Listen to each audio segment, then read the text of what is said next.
Hello friends, स्वागत है आज कभी के टू जेड में। ये जो वीडियो है ये क्लास 7 के लिए काफ़ी इम्पोर्टेंट होगी।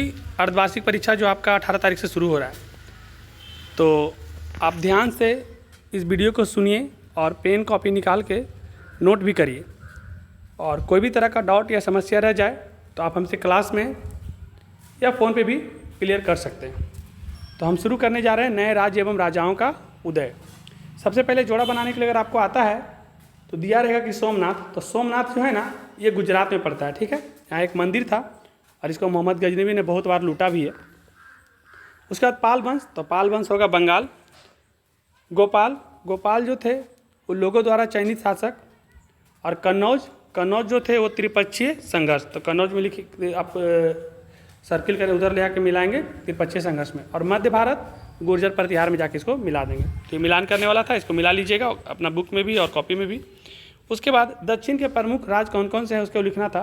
तो प्रमुख राज दक्षिण के बारे में बात करेगा तो चोल, चेर, पांड्य, राष्ट्रकूट और चालुक्य, ये दक्षिण के प्रमुख राज में है, लिख लीजिएगा। उसके बाद उस समय राजा कौन कौन सी उपाधियाँ धारण करते थे। तो देखिए, उस समय की बात हो रहा है, मतलब पहले की बात हो रहा है। तो उस समय के राजा अनेक और बड़ी बड़ी उपाधियाँ धारण करते थे, जो उनके द्वारा विजित राजा उनकी अधीनता स्वीकार करते हुए देते थे।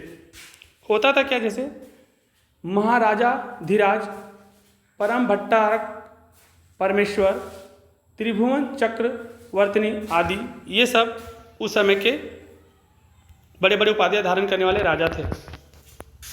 इसके बाद क्वेश्चन नंबर 4 में आपको पूछा जाएगा कि बिहार एवं बंगाल में किन वंशों का शासक था। तो बोलिएगा बिहार एवं बंगाल में, तो बिहार में सेन तथा बंगाल में पाल वंश का शासक था। 5वां नंबर क्वेश्चन है, तामिल क्षेत्र में किस तरह की सिंचाई व्यवस्था का विकास हुआ। तो लिखेंगे कि सिंचाई के लिए पानी की व्यवस्था हेतु डेल्टाई क्षेत्रों में तट बनाए गए और पानी को खेतों तक पहुंचाने के लिए नहरें खोदी गई। सिंचाई के लिए कुओं की संख्या बढ़ाई गई। वर्षा का पानी बर्बाद ना हो, इसलिए उस पानी को एकत्र करने के लिए बड़े बड़े सरोवर बनाए गए। ये सभी काम योजनाबद्ध तरीके से किए गए। राज्य कर्मचारियों के साथ स्थानीय किसानों का सहयोग भी लिया गया। तो ये आपका क्वेश्चन नंबर कितना हो गया, 5 हो गया। इसके बाद हम 6, 7, 9 तक करवा देंगे, बाकी फिर बाद में करेंगे। उसके बाद है क्वेश्चन नंबर 6। क्वेश्चन नंबर 6 है, कन्नौज शहर तीन शक्तियों के संघर्ष का केंद्र बिंदु क्यों बना। तो उत्तर में लिखेंगे कि कन्नौज उत्तर भारत का एक प्रसिद्ध नगर था, जो कभी हर्षवर्धन की राजधानी रह चुका था।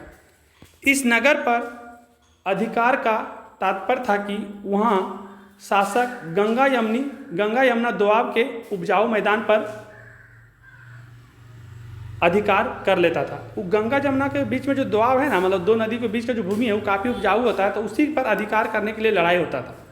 और राजस्व का एक बड़ा जरिया बनता था, और वहाँ पर इतना खेती इतना कुछ होता था, काफ़ी पैसा वहाँ से आता था, तो एक राजस्व का बड़ा जरिया बनता था, इसीलिए युद्ध होता था वहाँ पर। यहाँ से तीनों में से किन्हीं 2 पर बेहतर ढंग से नियंत्रण रखा जाता था, और 3 जगह था, उसमें से कोई 2 जगह पर बेहतर नियंत्रण रखा जाता था।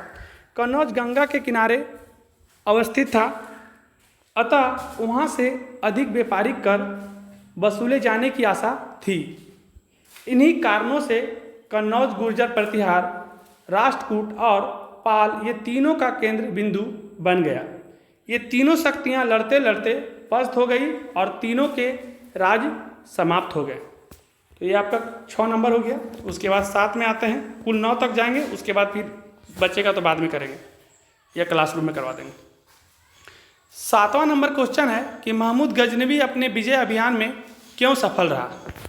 तो लिखेंगे कि महमूद गजनवी तो सबसे पहले 1010 से लेकर के 1025 तक बहुत ही आक्रमण किया भारत में, और उसमें सोमनाथ मंदिर को बहुत बार लूटा भी है, लगभग 24 बार शायद लूटा है।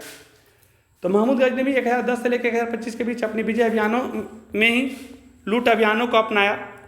उसने जब भी आक्रमण किया तो मंदिरों के साथ बड़े बड़े नगरों को लूटा। उसने कभी भी भारत में अपने अस्थायी शासन की बात नहीं करी, सोचा भी नहीं। इन लूट अभियानों में सदैव सफल होते रहने का एकमात्र कारण था। और जितना बार वो लूटने के लिए आते थे और मंदिर को और नगर शहर को लूट के जाते थे और हर बार वो सफल होते थे, उसका मात्र एक कारण यह था कि यहाँ के जितने भी राजाओं थे वो सिर्फ अपना शाख को, मतलब अपने शासकों में मेल नहीं था, एक राजा का दूसरे राजा से पटता नहीं था, सब आपस में लड़े हुए थे। तो क्या था कि राजपूत यद्यपि शक्तिशाली थे लेकिन उन्होंने आपस में ही लड़ते रहने के अपने आप को शान समझते थे। एक राजा दूसरे राजा से लड़ता था और अपना आप इसी में शान समझता था। और बाहर से महमूद गजनवी आया और जब चाहा लूट के चला गया। अब दूसरा राजा देख रहा है, ठीक हुआ तुम्हारे राज में लूट हो गया। दूसरा राजा के यहाँ भी जाके लूट लिया तो दूसरा राजा हंस रहा कि ठीक हुआ तेरे यहाँ लूट चल गया। तो एक राजा लूटता रहा तो अन्य सभी देखते रहे और अंदर ही अंदर प्रसन्न होते। उनको इतनी समझ नहीं थी कि यह स्थिति कभी उन पर भी आ सकती है, और यही हुआ। इसी में महमूद गजनवी अपने अभियानों में हमेशा सफल रहा और बल्कि 1000 से 1025 के बीच में बहुत बार भारत को लूटते ही वो गया। उसके बाद कहाँ पे हम आ गए हैं,